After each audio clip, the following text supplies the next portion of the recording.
A very common tool for creating full stack applications is an ORM. This is an object relational mapper. It effectively allows you to work with your database in an object-oriented way. So instead of writing raw SQL queries or something like that, you would just write JavaScript, and that acts as like a layer of abstraction on top of those SQL queries. So it is a good way to allow developers that might just be familiar with JavaScript or maybe even more front-end oriented to work with databases in this kind of object-oriented paradigm, or using a language that they're familiar with and using different methods that they're familiar with as well. And one very popular ORM is Prisma. And I'm going to be creating full stack applications on this channel using Next.js.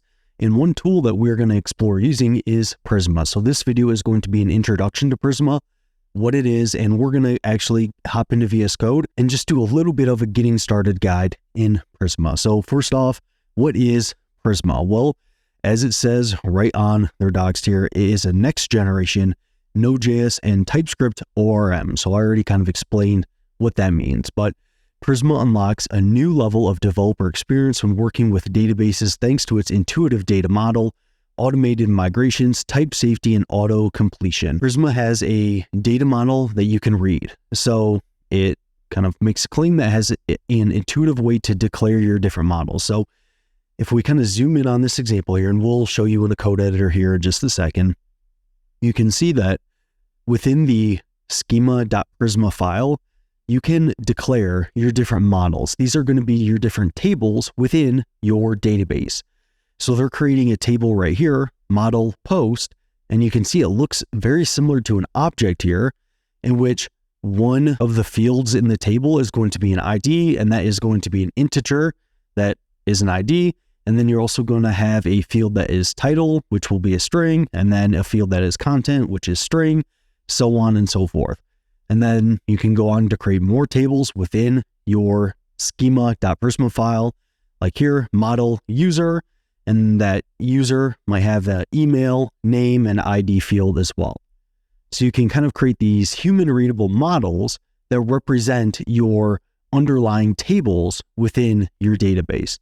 And then also it has a type safe database client. So this database client is effectively a way to allow you to interact with your database, to query your database, to write to your database, to perform all your basic CRUD app operations on your database here. So for an example of this, you can see if we have a user schema, then you can do prisma.user, and then you can chain on .find unique. So that will find a unique user within your database. And then you can set a where clause. So where their email is ada@prisma.io. So this will return a user where their email is ada@prisma.io. And then you can also chain on .post where the title, and then you could put contains a certain title. So this query here will allow you to get a user in which they have a post where their title contains a certain value, or ends with, or equals, or something like that. And this is kind of a wrapper around your SQL queries that Prisma is actually going to then generate and make to interact with your database. So at the end of the day, you're still going to be using SQL kind of under the hood, but this kind of wraps around it. So this looks pretty similar to how you might write something in JavaScript. And this is in a TSX file. So this is JavaScript, but there are just some different unique methods that you can use here on like the Prisma user object, like find unique and post and different things like that, that Prisma will give you. But it does look very similar to probably what you're used to, rather than writing a bunch of SQL commands. And then also it provides some nice features when it comes to migrations. So migrations, effectively when you make a change to your database, you'll probably need to make a migration. And this is effectively a new version of your database, in which if you make that migration and you change your database with whatever change you make, but you realize that's not the change that you want to persist, well, you could roll back to your previous version or your previous migration of that database. And Prisma auto-generates SQL migrations from your Prisma schema. These migration files are fully customizable, giving you full control and ultimate flexibility. And then also they have something called Prisma Studio, which is a visual database browser. So this will basically allow you to run a command in which you can see in your browser a representation of your database, your files, your data, your different models, and different things like that, which I will show you here in just a second. And then Prisma, it's going to run on your server. So it's going to be kind of between your database and your client. It's going to run server side, and it's going to allow you that layer of interaction with your database to provide some more kind of easy ways to interact with your database. And then also works very well with Next.js, which will create full stack applications here in the future and start implementing that way. And then also it has different features regarding serverless functions and collaboration that makes it very useful here. So let's go ahead and get started with Prisma here. And we're going to kind of go through this get started guide. Now there's a chance that these docs will change by the time that you watch this video, but I'm recording this in August in 2023. So just for context there, but they should still have a get started guide that you could follow along with that will be very similar to what I'm showing you here. So for a prerequisite, you need to have installed Node.js version 16.3.0 or higher for this guide. Okay. And then this will be in TypeScript, but I've already gone through this. You don't really need to know TypeScript to follow along here. It's basically just going to look like JavaScript here in this tutorial, okay? So the first thing that we're going to do is we're going to make a new folder called Hello Prisma. So I'm going to copy this. I'm going to head over to VS Code, and I'm going to make a new directory called hello-prisma. And now I'm going to go File, Open, and I'm going to go open that folder within VS Code. So now I'm in my Hello Prisma folder here. And if I go back, so I am in my Hello Prisma folder. So if you just ran make dir Hello Prisma, you might need to cd into Hello Prisma. Just make sure you're in your Hello Prisma folder within your terminal. So if you see your terminal here, you should see Hello Prisma there. And then we are going to initialize a new npm repo. So npm init-y. I'm going to run that in my terminal and press enter. So we initialized a new npm repo there. And then I'm going to come back and we're going to install TypeScript tsnode @types/node and save those to development here. So let's go ahead and run that quick. And then we'll come back. So that says this just creates a package.json with an initial setup for our TypeScript app. And then we're going to run npx tsc-init, which will initialize TypeScript. So yeah, there are just a few different commands that we need to run to get things set up here, but this will all make a bit more sense here in just a second. And then we're going to install Prisma here. So I want to paste that and run that. And then we are going to run npx prisma init data source provider SQLite. So the database that we're going to use here for this kind of intro is just SQLite. So this will create a new Prisma directory with your Prisma schema file and configure SQLite as your database. You're now ready to model your data and create your database with some tables. So let's go ahead and run this command. And when running this, you see we added a Prisma folder that has a schema.prisma file. So I'm going to open that file here, clear my terminal, and you can see it added the schema.prisma file. And then I'm going to go back and we're going to model our data in the Prisma schema. So we're going to create two different tables here. We're going to create a user table that has an ID, email, name, and post field. And then we're going to create a post table that has an ID, title, content, published, author, and author ID. So I'm going to click on copy this here. We're going to head back. We're going to paste this in our schema.prisma file here. And then I'm going to save this. And then this says that models in Prisma have two main purposes: represent the tables in the underlying database that I mentioned in the intro earlier. And then it serves as a foundation for the generated Prisma client API. So these tables will kind of link to the client API that we use here later on, but I'll kind of show you that once we start using that. So the next thing that we're going to do is make a migration here. So this is effectively going to create our new tables and it's going to make a new version of our database with these tables within it. So if I go back to the terminal and I run npx prisma migrate dev -- name init, it's going to make these 2 new tables here. And then if I go back, so this command, as I kind of mentioned, it does 2 things. It will create a new SQL migration file in Prisma /migrations, and it runs the SQL migration file against the database. So if we come back, you can see that I should have a migrations folder, and it has my first migration in it. And you can see it has like our SQL commands in it. So create table user with these different fields, create table post with these different fields. So you can see here our schema here that looks just like kind of like a JavaScript object that is going to map to these different SQL commands. So object relational mapper, and it's going to create these different tables within our database here. So I'm going to go back to schema.prisma here, and let's go back to the getting started guide. And now we can kind of look at how to send queries to our database using the Prisma client. So we're going to create a new file, script.ts. So we're going to run the command touch script.ts, and that's going to create a new script.ts file. And I'm going to open that file, and then we're going to come back to the docs, and then we're going to create a function here to start querying our database. So I'm going to copy this here. Let's go to our TS file. And what we're doing here is we're creating a new Prisma client by importing Prisma client from @prisma /client.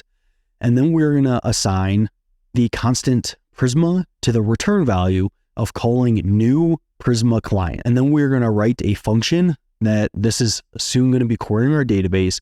And then we're going to just call that function. And then after calling this function, Prisma chained on to disconnect from the kind of Prisma database here. But then if there's an error, to kind of handle that accordingly. All right. But within this main function is where we're going to actually write queries to our database.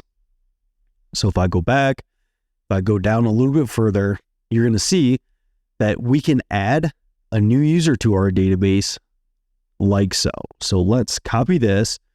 Let's come back, and then within the main function here, I'm going to paste this. So what we're doing is we're creating a constant called user, and we're assigning that to the return value of awaiting prisma.user.create. So we're using our Prisma client here, and then we're calling the user property on this. And the reason we have access to this user property is because in our schema.prisma here, we created a user table. So that gives us access to prisma.user within our Prisma client. But going back to script.ts here, we create this user. So we call the .create method on our user table here. And then we pass in data is going to be an object with the properties of name and email. And we're assigning those to 2 different values here. So within our schema, we are creating a user here with a name and email of Alice and alice@prisma.io. And then we're just console logging the user after we create it. So to run this, all we need to do is run npx ts-node script.ts. So here, I'm going to run that, and you should see within your console, we now console out our new user that we just created. So it automatically gives it a default ID, an email, and the name that we assigned to our user here. So we just created a new user within our SQL table. How cool is that? And then when you come back here, we can also retrieve our user records. So we can do that like so. So instead of creating a new user now, we're going to delete that. So now we're just going to have our main function with an empty body within it, but I'm going to paste in it here. I'm going to say const users is equal to the return value of awaiting prisma.user.findMini. So what this query is going to do, and you can look at the Prisma docs to find all the queries that you can do against your database, but this is going to query our database and get all of our users. And then it's going to console log our users here. So if we come back and we run npx ts-node script.ts, you can see it returns an array that contains one object which is the user that we just created a second ago. So this returns all of our users, but since we have just created one user, then it's just going to return our one user with a name of Alice here. Now let's take a look at relational queries within Prisma. So what we're going to do now is we're going to create a user that also has different posts within that user. So let's copy this here within the main function. Let's go back, and within our main function, I'm going to again delete everything. So it's just our empty main function. And I'm going to paste in from the Prisma docs here. And what we're doing is we're assigning a constant user to the return value of column prisma.user.create. So we're creating a new user here. And then for that user, we're assigning a name, an email, but then we're also giving this user different posts. So we're passing a post property in which within our post object, we're going to use a create property, which is effectively going to create a new post here for this user. And we're going to give that post a title of Hello World. So if we look back at our schema here, you can see that our posts have a title. And we're basically creating a new user that has posts, which this post property is going to contain posts, and we're adding a new title to that post. So within our script.ts, if we run this again, using npx ts node script.ts, you see that our user is now a new user that has an ID, an email, and a name, but we don't see the post here. And Prisma mentions that by default, Prisma only returns scalar fields in the result objects of a query. That's why even though you also created a new post record for the new user record, the console only printed an object with 3 scalar fields, ID, email, and name. In order to also retrieve the post records that belong to a user, you can use the include option via the post relational field. So to now include the posts within our users, what we're going to need to do is we're going to still use our find mini query, but we're going to pass in an include property, and we're going to set post to true. So I'm going to copy this, and let's go back to our main function, and I'm going to paste this in here. So we're going to get all of our users, but we're going to set post to true. And then I'm going to run this. And now we see that I now get all of my users, but we see Alice. Alice has no post because we never created any post for Alice. But Bob here, it does have one post in which has a title of Hello World. Now it doesn't have any content because we didn't add any content to our previous command, but you can see us retrieving our user with these different posts here. So you can see Prisma makes it pretty easy here to model out the different tables within your database using your schema.prisma here. And we could also use the different database here within our config. And then when we make a migration, it's going to basically create a new version of our database, which is going to write the different SQL that is kind of related to our schema.prisma here. So we have our kind of just what looks like just basic JavaScript objects almost. And then that translates to the SQL to create these different tables within this migration, this new version of our database. And then within our script file here, we can interact with our database using the Prisma client and accessing our different tables using prisma.user, prisma.post, whatever it might be. And then we can find many, or we can use different filtering methods, or most things that you kind of do with databases on a regular basis here. But one last thing I want to show you regarding Prisma before I end this intro video is the Prisma Studio. So we're going to run npx Prisma Studio within our terminal here. And what you can see is this opens up a page in my web browser here at localhost 5555. And you see, it basically shows a representation of my database. It has my models, so all models, and it has a model called post. And if we look into this model, we can see the data within this model. So I have one post in here that has a title of Hello World, no content, it's not published, so on and so forth. So this shows me my database model of post, and it could show me all the data within it. And then I could look at my database and the values in it. And this is super helpful. I know I've used products like dbeaver in the past to kind of see what's in the database, and you're definitely going to need to do this from time to time when using full stack applications. And we can also look at our user model, and we can see our 2 different users within here. And this is a super, super intuitive and useful tool that Prisma gives you, which I really like. Okay. So hopefully that gives you a good idea of what Prisma is and just gives you a basic introduction of how you can use Prisma with creating your schemas, your migrations, how it works with SQL, and how you can use some different queries and stuff like that. But we're going to move on to do some different full stack applications in Next.js. And I'm probably going to be using Prisma as my ORM for those, in which you're going to learn much more about Prisma with those. So thanks for tuning into this, and I'll see you in that next one.